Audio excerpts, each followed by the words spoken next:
बिस्मिल्लाहिर्रहमानिर्रहीम अस्सलामुअलैकुम रहमतुल्लाह। सुप्रीम कोर्ट ने चीफ इलेक्शन कमिश्नर को एक बार नहीं, दो बार नहीं, कई मरतबा ये बात कही कि आपका काम है इलेक्शन करवाना, आप जाएं इलेक्शन करवाएं।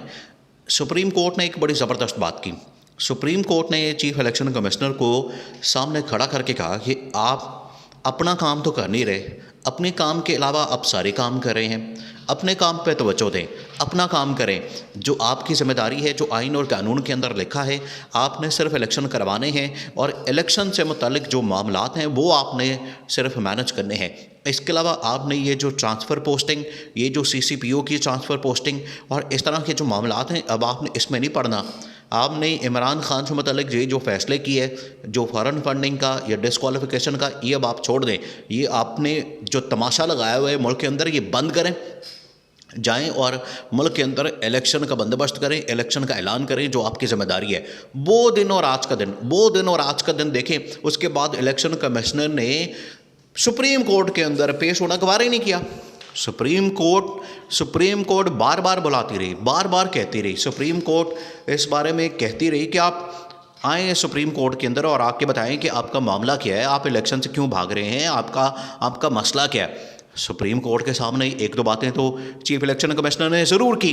चीफ इलेक्शन कमिश्नर ने कहा कि देखें, हमें फंड नहीं मिलते, हमें फाइनेंस मिनिस्ट्री से, हमें डिफेंस और इंटीरियर मिनिस्ट्री से हमें सिक्योरिटी नहीं मिलती, हमें अदालत से ROs नहीं मिलते, हमें और स्टाफ नहीं मिलता, इस वजह से हम लोग इलेक्शन नहीं करवा सकते। ये तो बात की चीज़ें हैं। देखें, अब आपने इस मामले को समझना है। ये जो मामला इस टाइम चीफ इलेक्शन कमिश्नर का बड़ा अहम तरीन मसला बना हुआ है पाकिस्तान के अंदर, जिसकी वजह से सदर पाकिस्तान को इलेक्शन की तारीख का ऐलान करना पड़ा। अदरवाइज़ ये तो जिम्मेदारी इलेक्शन कमीशन की है, चीफ इलेक्शन कमिश्नर की है, जिसको यहाँ पर नून लीग वाले अब इस्तेमाल करते हैं अपने पर्पज़ के लिए, अपने मकसद के लिए, और उसकी B टीम बना हुआ है। और तो इस टाइम इलेक्शन कमीशन कुछ नहीं कर रहा। इलेक्शन कमीशन सिर्फ वही काम कर रहा है जो उसको कहा जाता है नून लीग की जानिब से या हुकूमत की जानिब से। लेकिन असल जो इसकी ज़िम्मेदारी है वो तो आइन और कानून के अंदर बड़ी वाज़ेह है कि इलेक्शन कमीशन का काम है, आपने सिर्फ इलेक्शन करवाने हैं और इंडिपेंडेंट रह के, इम्पार्शल रह के आपने मुल्क के अंदर फ्री एंड फेयर इलेक्शन करवाने हैं। लेकिन आप देखें कि पिछले जितने भी ज़मीनी इंतखाबात हुए हैं 10 महीने से, जब से इमरान खान की हुकूमत गई है, उस वक्त से लेके आज तक जितने भी ज़मीनी इंतखाबात हुए हैं, उसके अंदर धांधली की पूरी कोशिश की गई, उसके अंदर धांधली का पूरा मंसूबा किया गया, उसके अंदर धांधली के पूरे प्लान्स किए गए। और ये इमरान खान को एक मरतबा नहीं, कई मरतबा ये क्लेम कर चुका है, जिसकी वजह से इमरान खान को टारगेट करते हैं, इमरान खान को निशाना बनाते हैं। इमरान खान को कभी ये डिस्क्वालीफाई, इमरान खान के ख़िलाफ़ कभी फ़ॉरेन फंडिंग का केस, कभी कोई मसला, कभी कोई मसला। इमरान खान को इसी चीज़ की तो सज़ा मिलती है। अब चीफ इलेक्शन कमिश्नर की सिर्फ ये जिम्मेदारी है कि वो मुल्क के अंदर इलेक्शन करवाए, मुल्क के अंदर इंतखाबात करवाए। सुप्रीम कोर्ट तो कह कह के थक गया। देखिए, अब सुप्रीम कोर्ट ने असल में ये हो रही है तौहीन अदालत। तौहीन अदालत कोई छोटी अदालत की नहीं, कोई सेशन कोर्ट की, कोई और इस तरह की कोर्ट की, लाहौर हाई कोर्ट की या और लोअर कोर्ट की, ये यहाँ पर तौहीन नहीं हो रही। ये हो रही है सुप्रीम कोर्ट ऑफ पाकिस्तान, जो पाकिस्तान की सबसे बड़ी अदालत है, सबसे बड़ी। ये उसकी तौहीन कर रहा है इलेक्शन कमिश्नर। आज इसके अंदर इतनी हिम्मत आ गई है। क्यों इसके अंदर इतनी हिम्मत आई है, आप इस बात को समझें। इसके पीछे असल में जो इसकी पुश्त के ऊपर लोग खड़े हैं, इसके बैकिंग जो है वो पॉलिटिकल लोग जो इस टाइम हुकूमत है, हुकूमत वक्त वो करती है, वो इसके पीछे है, उसको चला रही है। ये किस तरह से मुमकिन होता है कि एक दिन पहले राना सनाउल्लाह ये बात करता है कि इलेक्शन कमीशन ये प्ली ले सकता है कि हमारे पास सिक्योरिटी नहीं, हमारे पास सिक्योरिटी के लिए बंदे नहीं दिए जाते, नफरी नहीं दी जाती, हमें फाइनेंस मिनिस्ट्री पैसा नहीं देती, हमें अदालत की तरफ से RO स्टाफ नहीं मिलता। ये प्ली इलेक्शन कमीशन लेगा अदालत के अंदर और सेम वही प्ली राना सनाउल्लाह वाली जो बातें इलेक्शन कमिश्नर जाके अदालत के अंदर कर देता है। ये कैसे हो जाता है? ये कोई इत्तेफाक है? ये क्या मामला है कि सेम वही बात जो है वो होती है वहाँ से और सेम वही मामला रखा जाता है इलेक्शन कमीशन की जानिब से उनके सामने। तो ये किस तरह से पॉसिबल हो गया, ये किस तरह से मुमकिन हो गया? इसका मतलब है कि ये आपस में कोऑर्डिनेट करते हैं, ये आपस में मिल के चलते हैं और जो प्लान मिलता है इस टाइम चीफ इलेक्शन कमिश्नर को हुकूमत की जानिब से, इलेक्शन कमीशन मिनवन उसके ऊपर अमल करता है। सेम उसी के ऊपर काम करता है। तो ये इलेक्शन कमीशन का काम नहीं है। इलेक्शन कमीशन का काम है इंडिपेंडेंट इलेक्शन करवाना, बस, इसके अलावा और कोई काम नहीं।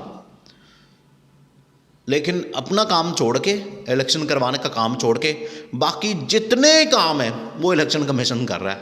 और ये सुप्रीम कोर्ट ने बताया भी है इसको, अब बाज आ जाएं इस काम से, लेकिन ये बाज नहीं आ रहे। अब ये तौहीन अदालत हो रही है, और तौहीन अदालत के अंदर चीफ इलेक्शन कमिश्नर, देखें पहला इस्तीफ़ा तो आ गया, बड़ा इस्तीफ़ा, और वो आया चेयरमैन नैब का। चेयरमैन नैब के ऊपर जो प्रेशर, जो इसको कहा जाता था चेयरमैन नैब को कि आप फ़लाँ की गिरफ़्तारी करें, आप फ़लाँ की गिरफ़्तारी करें, और एक प्लॉट का मसला बना हुआ था कि एक प्लॉट जो है वो आपने उस बंदे को गिरफ़्तार करना है। चेयरमैन नैब ने कहा ये प्लॉट तो दूर की बात है, अभी यहाँ पर अरबों के केसेस हैं, अरबों रुपए, इनके अपने केसेस से आप उठा के देख लें, जो शहबाज शरीफ की मनी लॉन्ड्रिंग के, मरीम नवाज़ के, हमज़ा शहबाज के, सुलेमान शहबाज के, आसिफ ज़रदारी के और नवाज़ शरीफ के, ये सारे के सारे केसेस, शाहिद खकान अब्बासी और नून लीग की पूरी पार्टी जो है और नैब के अंदर मतलूब है, नैब के अंदर उसके केसेस हैं। तो सबसे पहले तो नून लीग के केसेस चलने चाहिए। ये जो नून लीग आज हुकूमत के अंदर बैठ के चेयरमैन नैब के ऊपर प्रेशर डालती है, इनको शर्म आनी चाहिए इस बात की। और चेयरमैन नैब छोड़ के चला गया। अब उसके बाद जो प्रेशर इन्होंने डाला हुआ है चीफ इलेक्शन कमिश्नर के ऊपर, चीफ इलेक्शन कमिश्नर ने भी भाग जाना, क्योंकि तौहीन अदालत तो नहीं, तौहीन अदालत के बाद इसकी गिरफ्तारी का ऑर्डर आ जाना है। अगर ये खुद पेश नहीं होता सुप्रीम कोर्ट के अंदर, कितनी देर तक ये भागेगा, कितनी देर तक यहाँ से अपनी जान छुड़ाएगा, इसकी खलासी नहीं होने वाली। ये यहाँ से भागने वाला नहीं है, यहाँ से इसकी जान नहीं छूटने वाली। आखिरकार यहाँ पर इसने कटहरे में खड़ा होना है, कटहरे में खड़े होकर जवाब देना है। जवाब नहीं देगा फिर अवाम इसको पूछेगी, अवाम इसे जवाब लेगी, अवाम के सामने फिर ये मुँह छुपाता फिरेगा, फिर ये अवाम में नहीं जा सकेगा। अवाम का इस टाइम सर्वे आया, इस टाइम बहुत बड़ा सर्वे एक ऑर्गेनाइजेशन ने दिया है। उन्होंने कहा है कि 65% लोग इस टाइम पाकिस्तान के अंदर इलेक्शन चाहते हैं। तो ये इलेक्शन से क्यों इनकारी है, इलेक्शन से क्यों भाग रहे हैं, ये सबसे बड़ा सवाल है, सबसे बड़ा सवाल। उसके अंदर 65% लोग चाहते हैं इलेक्शन, और कुछ ने कहा है, कुछ ने, बाकी जो लोग हैं 30% उन्होंने राय नहीं दी, और तकरीबन 10 से 15% लोगों ने कहा है कि इलेक्शन नहीं होने चाहिए। वो शायद नून लीगी वाले होंगे, बाकियों ने तो सब ने कहा है मुल्क के अंदर इलेक्शन होने चाहिए, क्योंकि अवाम तंग है। अवाम इस महंगाई से, बेरोज़गारी से, अवाम हर रोज़ जो कीमतें बढ़ती है उससे तंग है। लेकिन ये जो इलेक्शन कमिश्नर इस टाइम बैठा हुआ है नून लीग का बंदा, ये अगर इलेक्शन नहीं अनाउंस करता, तो खैर सदर ने कर दिया है, अगर इलेक्शन नहीं करवाता उसके बाद तौहीन अदालत होनी है, और ये तौहीन अदालत सुप्रीम कोर्ट की, और उसके बाद इसकी गिरफ्तारी होनी है।